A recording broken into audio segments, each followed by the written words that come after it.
नमस्कार दोस्तों। एक धीमी सांस लीजिए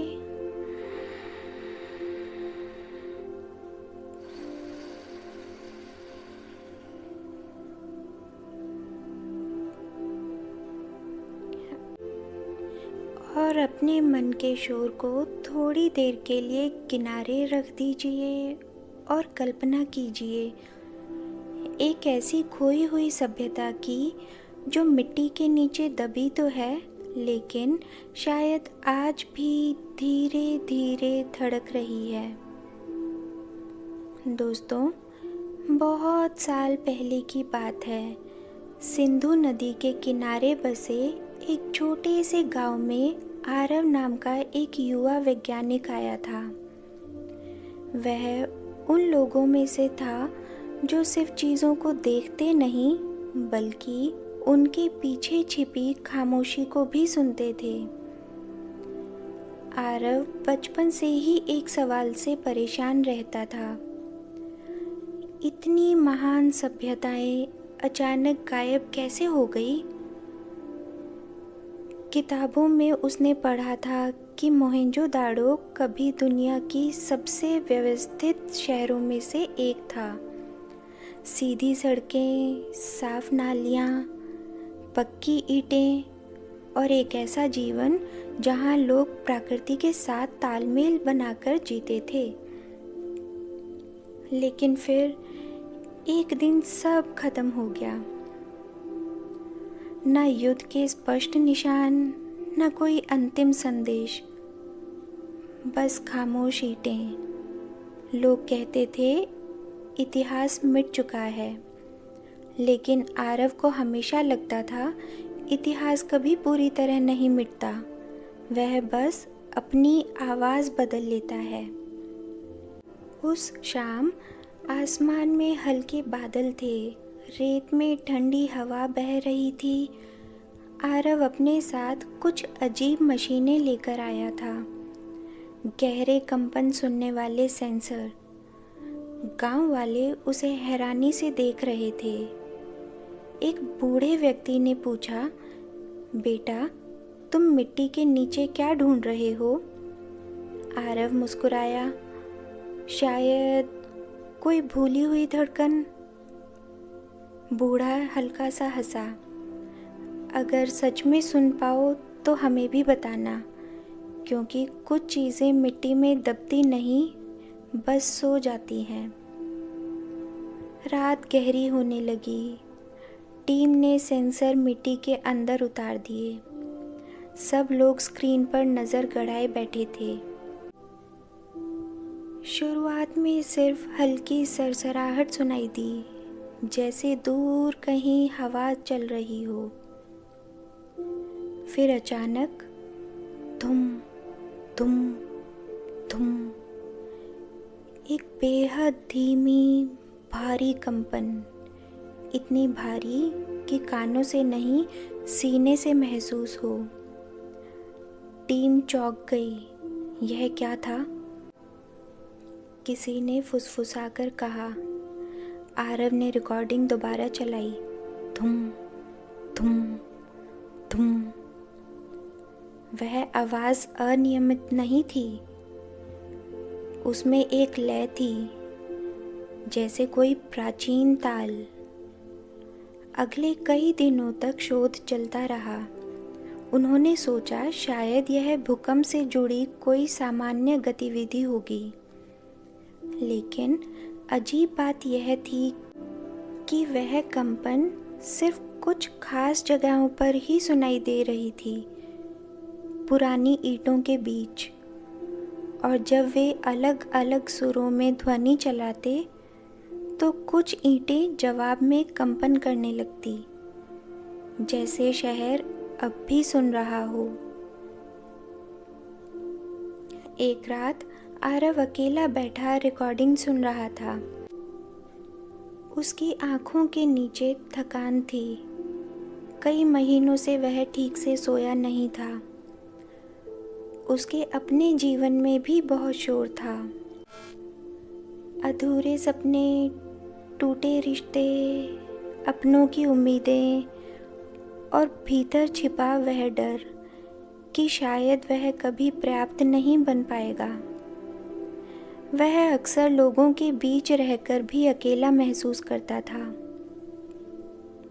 और शायद इसी वजह से उसे खोए हुए शहर में अजीब अपनापन महसूस होता था। दोनों बाहर से शांत थे, लेकिन भीतर कुछ लगातार धड़क रहा था। उसी रात गांव का वही बूढ़ा उसके पास आया।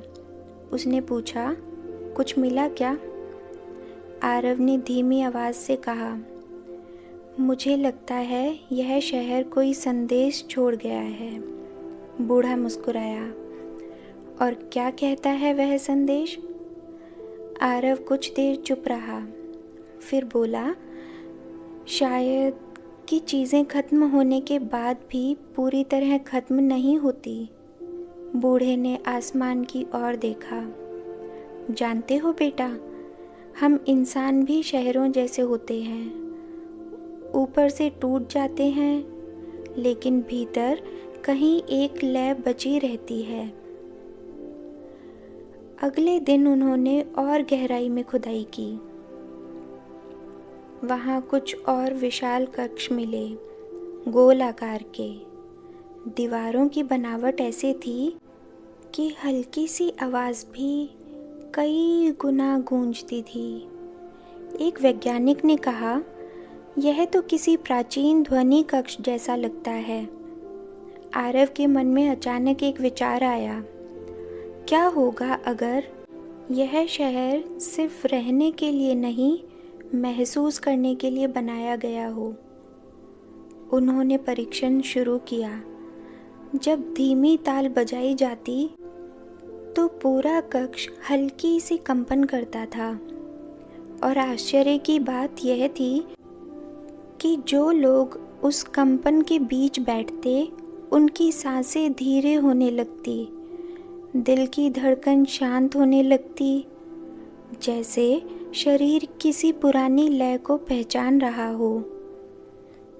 आरव ने अपनी डायरी में लिखा, शायद इस सभ्यता ने समझ लिया था कि इंसान सिर्फ ईंटों से नहीं टूटता, वह भीतर के शोर से टूटता है। और शायद उन्होंने शहर ऐसे बनाए जो लोगों को फिर से शांत कर सकें। उस रात आरव बहुत देर तक जागता रहा। उसने सोचा, आज हमारे पास ऊंची इमारतें हैं, तेज़ इंटरनेट है, हज़ारों स्क्रीन हैं, लेकिन शांति वह कहीं खो गई है। हम लगातार भाग रहे हैं, कुछ बनने के पीछे, कुछ साबित करने के पीछे, और इस भागदौड़ में हम अपने भीतर की आवाज़ सुनना भूल गए हैं। उसे अचानक एहसास हुआ, शायद यही इस खोई हुई सभ्यता का रहस्य था। वे सिर्फ जीना नहीं जानते थे, वे रुकना भी जानते थे। वे सिर्फ बोलते नहीं थे, वे सुनते भी थे। नदी को, हवा को, मिट्टी को, और सबसे ज़्यादा अपने भीतर की धड़कन को। कुछ दिनों बाद आरव की खोज दुनिया भर में फैल गई। लोग उसे मिट्टी के नीचे छिपी धड़कन कहने लगे। लेकिन आरव जानता था, सबसे बड़ी खोज मशीनों ने नहीं की थी। सबसे बड़ी खोज यह थी कि हजारों साल पहले भी इंसान वही महसूस करता था जो आज हम महसूस करते हैं। थकान, अकेलापन, डर, उम्मीद। और शायद इसी वजह से उन्होंने अपने शहरों में ऐसी लय छोड़ी जो आने वाली पीढ़ियों को याद दिला सके, धीरे चलो, तुम मशीन नहीं हो। एक शाम सूर्यास्त के समय आरव फिर उसी जगह जाकर बैठा। धीमी हवा चल रही थी। उसने आंखें बंद की और फिर उसे वह कंपन सुनाई दी, धुम धुम धुम। लेकिन इस बार उसे लगा यह आवाज़ मिट्टी में से नहीं आ रही थी, यह आवाज़ उसके अपने भीतर से आ रही थी। एक शांत धीमी याद कि चाहे जीवन कितना भी टूट जाए, जब तक अंदर की धड़कन बाकी है, उम्मीद बाकी है। दोस्तों, तो अगर आज आप भी अपने जीवन के किसी वीरान शहर से गुजर रहे थे, अगर आपको लगता है कि आप भीतर से थक चुके हैं, कि दुनिया का शोर बहुत भारी हो गया है, तो एक बात हमेशा याद रखिए, पुरानी सभ्यताएं हमें यही सिखाती हैं, सब कुछ खो जाने के बाद भी कुछ न कुछ धड़कता रहता है, आपके भीतर भी। इसलिए खुद को पूरी तरह टूटा हुआ मत समझिए। हो सकता है आपके अंदर भी कोई पुरानी शांत मजबूत लय अभी भी जिंदा हो, जो सही समय आने पर आपको फिर से खड़ा कर देगी। इसलिए अब थोड़ी देर के लिए बस अपनी सांसों को सुनिए, क्योंकि शायद सबसे ज़रूरी जवाब हमेशा शोर में नहीं, खामोशी में मिलते हैं। अपना ख्याल रखिए।